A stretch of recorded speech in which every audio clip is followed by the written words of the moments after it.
Hey, what's up guys, my name is Charlie. Today we're going to be watching the Angry Video Game Nerd. This is going to be episode 30. Now this is going to be The Simpsons, which is very interesting because I can't wait to see what this is going to be like. Let's go.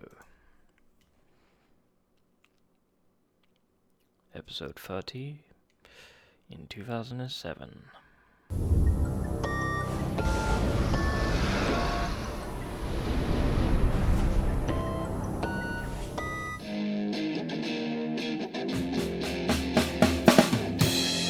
Gonna take you back to the past to play the shitty games that suck ass. He'd rather have a buffalo take a diarrhea dump in his ear. He'd rather eat the rotten asshole of a roadkill skunk and down it with beer. He's the angriest gamer you've ever heard.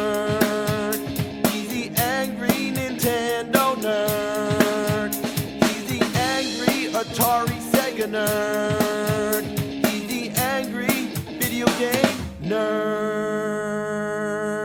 Alright, so there were a lot of Simpsons related games. Simpsons games up the ass. Games like Krusty's Funhouse, Bart vs. the Juggernauts, Bart's Nightmare. There were Simpsons games on just about every game console. But there's two in particular that I remember from the Nintendo Entertainment System. Bart vs. the Space Mutants and Bart vs. the World. These games rank up with the most classic pop culture memories. But if you play them today, all it does is remind you how much they pissed you off. Bringing back the horrible memories of these games can best be described like this. Imagine if you trapped a wet, smelly piece of dog shit inside an airtight container. Then, like 20 years later, you open that shit up, you take a good smell, and there you go. Welcome back. So this is Bart vs. the Space Mutants. The plot involves aliens that are trying to build an ultimate weapon to take over the world, which sounds simple and cliche. However, in order to build this weapon, whatever it is, it requires one ingredient: purple colored objects. What kind of time constraint were they under when they came up with that? So it's up to Bart to save the world, and this is the first level, and the object is to get rid of anything that's purple. Under most circumstances, this means simply spray painting them red, but other times you have to be a little more creative to figure it out. It can mean walking across a clothesline, dropping towels over them. The aliens will never think to look under those towels. Then there's the part where you have to jump on a ball and knock over a paint can, and if you miss this paint can, the ball doesn't come back. You don't get a second chance. And keep in mind, you have to de-purplize all the purple objects. I think you're allowed to miss a few of them, but there's not much room to fuck up. Wow. You collect coins as you go, which you're going to need to buy stuff with. The first time playing through, you're not going to know exactly what items you're going to need. And I can tell you for one thing, that key isn't necessary. And as for this whistle, all it does is summon an angry fucking crazy ass dog that kills Bart if he comes in contact. Coming to a decision where you can buy cherry bombs and rockets, how many should you buy of each? Well, there's only one instance I recall where you need the cherry bomb, and many, many, many times when you need the rockets. But how the fuck would you know that the first time? You'll end up having to backtrack to the damn store. Trying to hit the bird is just ridiculous. Your accuracy has to be perfect. Fuck. Oh god, I can't believe that missed. There you go, you fuck. These vases are also a pain in the ass. They're too short to spray when you're on the ledge, so you gotta just keep jumping and spraying. And you know, why is the Simpsons theme song still playing? It's good for the beginning, but when you have to listen to it for 10 straight minutes, what a shitload of fuck. Let's talk about the enemies. It sucks butt that you can't really kill anything, but lucky for you, they got nothing better to do than just bounce around in little patterns on the streets of Springfield all day. I also wonder why none of these aliens look anything like the ones in the beginning. Anyway, some of them disguise themselves as human beings, and you can only see them while wearing X-ray glasses, kind of like the movie They Live. These are the only ones that you can kill by jumping on their heads, but if it's not an alien, just a regular human being, then you take a hit. 2 hits and you're dead, by the way. So you always got to make sure to have your glasses selected. Come on, glasses, come on, glasses, come on, go. Ah, fuck farts. Sometimes I just jump on them out of pure gamble because I don't feel like selecting the glasses. You don't need to kill them anyway, but they leave behind letters. Collect them all to spell Maggie, then she'll help you during the boss battle. But besides, it's strangely satisfying to jump on those aliens' heads. After all, don't you wish you could just go around killing aliens, not making purple things not purple? Why not just fucking shit all over and make everything brown? So you foil the aliens' plans because now there's nothing purple in existence. So what do? They change the ingredient to hats. So if it can just switch like that into anything, why not make it something like grass or water or something that's really easy to find?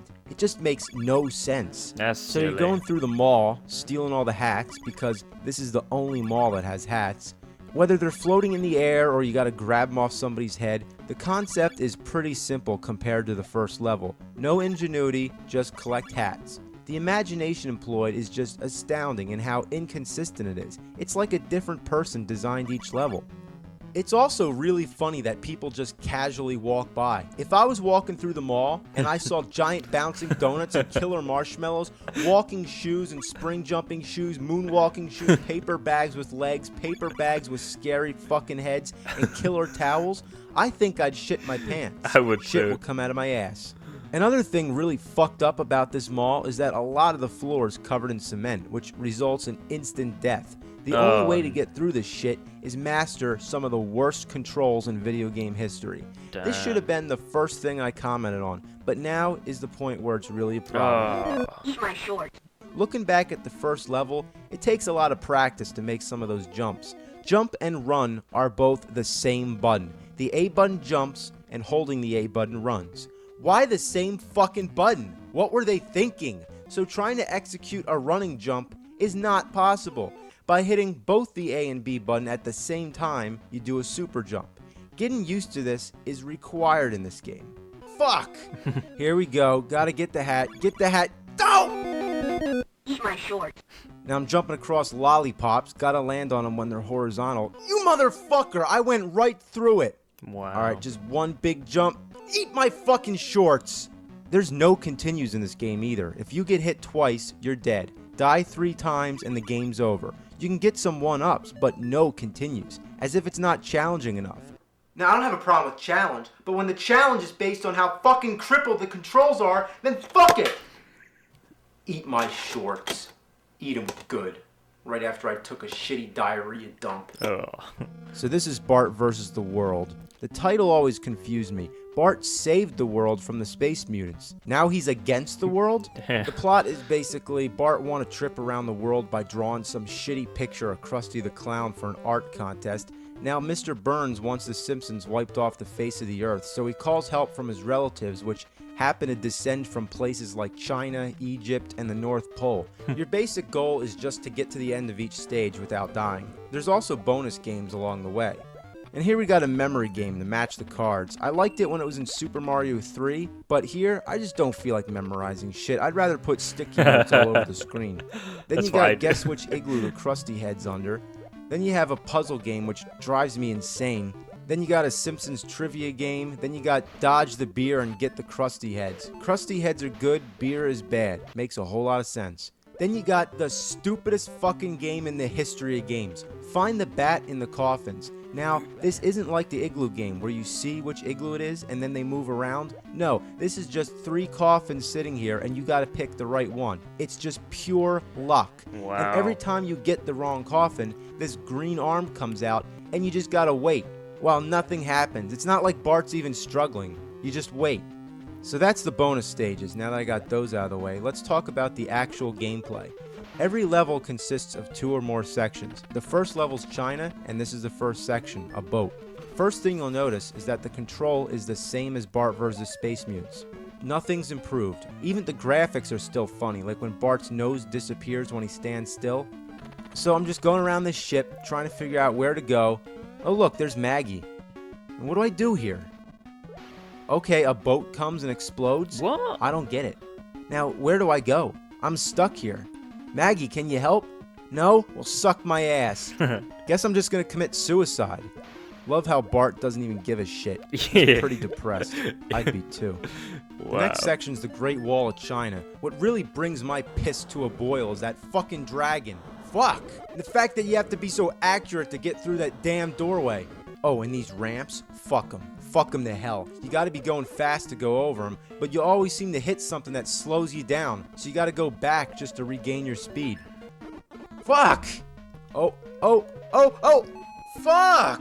So then you got Fu Manchu Burns. He's pretty easy. Moving on to the next level, the North Pole. Of course, unless your jumping is dead on, you'll end up falling right through the platforms.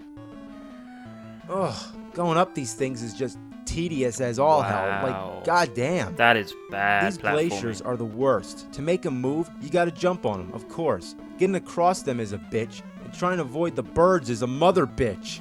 Fuck. Alright, here we go. Damn! Fuck! The boss battles with the abominable snowburns. Obviously a takeoff of the abominable snowman, which isn't from the North Pole. Next up is Egypt. Follow the blocks, shit. Look, what a piece of shit. At the end you got Ramses Burns, who's also pretty easy when you find out how to kill him. Now, believe it or not, you're in the final level of the game, Hollywood. Oh, the thank first God. section's a pirate ship. Your worst enemy is going to be the cannonballs. Hate these fucking things. Then you got a horror movie set. I have to say, that's pretty funny. Then the game turns into a maze. Like you go into a coffin, you come out another coffin, What? you pick a coffin, Was this next Mario? coffin, other coffin. Oh, been there already. Going through the coffins. Back here again. Going to the next coffin, the coffins. Fuck! I hate this shit. Just tell me where to go.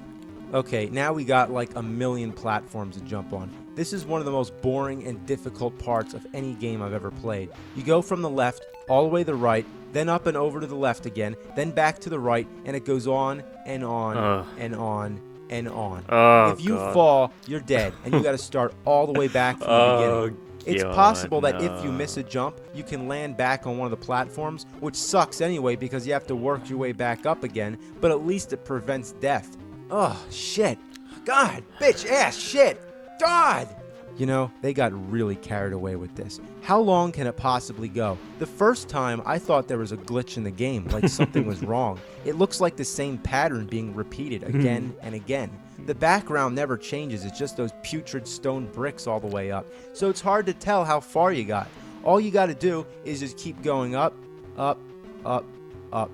Have fucking mercy. Wow. At least this is the end of the game. All you got left is Eric Von Burns. He's probably the hardest of all the bosses, which is rightfully so. Then you get the end screen which says, "It's too bad you didn't find all the unique Krusty items. We had a special surprise for you." It's like at the end of Bubble Bobble when you don't get the correct happy ending. It's like, you know, fuck you. I beat the game. I don't give a shit. I just wanted to point out that for a game titled Bart vs. the World, there really isn't a lot of the world in the game. No shit, right? Just Egypt, China, the North Pole, and Hollywood? Pretty fucking educational, right? When I was 11 years old, my whole world was video games. Just locked in my room playing Bart versus the Space Mutants and all this crap. I mean, I wasted all my time on this shit. I want it back. It ruined my life. Bart's my ass and Krusty's my balls. Fuck this shit, now I'm gonna eat my own shorts. Oh,